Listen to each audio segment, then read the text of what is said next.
है मसीह का प्यारा वचन, ये है वचन, प्यारा वचन, यीशु मसीह का प्यारा।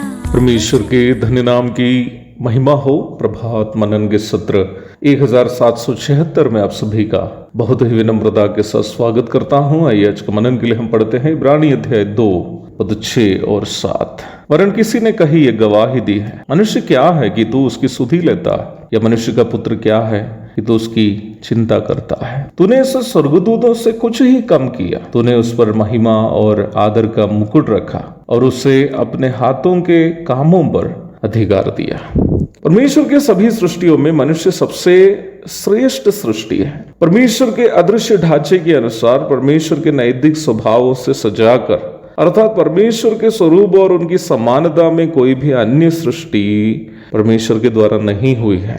यह बात सच है कि मनुष्य शैतान के धोखे में आकर पाप में फंस गया और परमेश्वर से दूर हो गया, परंतु परमेश्वर का निस्वार्थ और निष्कलंक एवं अनंतकालीन प्रेम मनुष्य के ऊपर से कभी भी समाप्त नहीं किया गया है। पवित्रता खो जाने के कारण, पवित्रता खो जाने के साथ साथ अन्य कई नुकसान भी मनुष्य को सामना करना पड़ा, तो भी उसके बावजूद भी परमेश्वर की ओर से मनुष्य को दी गई कई सौभाग्यताएं मनुष्य से परमेश्वर ने पूर्ण रूप में कभी नहीं छीना है। इस सच्चाई को प्रकट करने वाली कुछ आयतें भजन अध्याय 8 4 से 6 तक लेखक हमारे सामने प्रस्तुत कर रहा है। वहां हम इस प्रकार पढ़ते हैं, तो फिर मनुष्य क्या है कि तू उसका स्मरण रखे, और आदमी क्या है कि तू उसकी सुधि ले, क्योंकि तूने उसको परमेश्वर से थोड़ा ही कम बनाया है और महिमा और प्रताप का मुकुट उसके सिर पर रखा है। तूने उसे अपने हाथों के कार्यों पर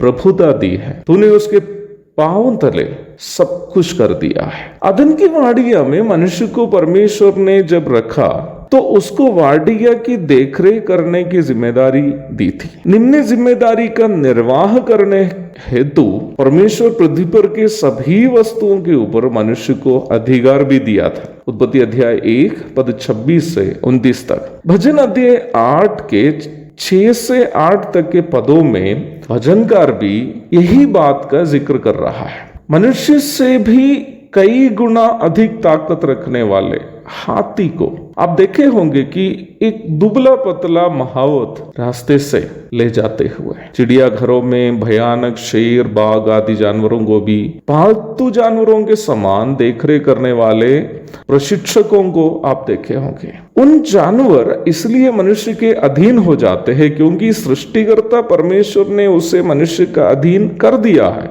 विज्ञान के माध्यम से मनुष्य विभिन्न क्षेत्रों में अधिकार जता दिए। पृथ्वी के बाहर यहाँ तक चांद में भी वो बसने की तैयारी कर रहा है। इस बीच मनुष्य भूली हुई एक बात है, मनुष्य ये बात भूल गया है कि उन्होंने जो भी सफलता हासिल की है वे सब उसका सृष्टिकर्ता से उसको मिली हुई सौभाग्यताएं हैं। मनुष्य की ये सोच है कि ये सब उसकी अपनी सामर्थ्य से वो कर रहा है। कोविड काल में हमने अपनी आंखों से ये बात देखे हैं कि मनुष्य की ताकत कितनी है। ऑक्सीजन की मात्रा ऑक्सीमीटर में 80 के नीचे की ओर चले जाने से क्या परेशानी होती है, ये मैंने भी अनुभव किया। सेवगाई के सिलसिले में अरुणाचल प्रदेश के खतरनाक पहाड़ी रोड से गाड़ी चलाकर चीन की सीमा की ओर बढ़ते समय मुझे भी लग रहा था कि मैं एक साहसिक आदमी हूं, परंतु 13,700 फुट ऊंचाई पर सेला पास के करीब ऑक्सीजन पर्याप्त मात्रा में नहीं मिलने से परेशानी होने लगी। तो मुझे भी ये बात समझ में आई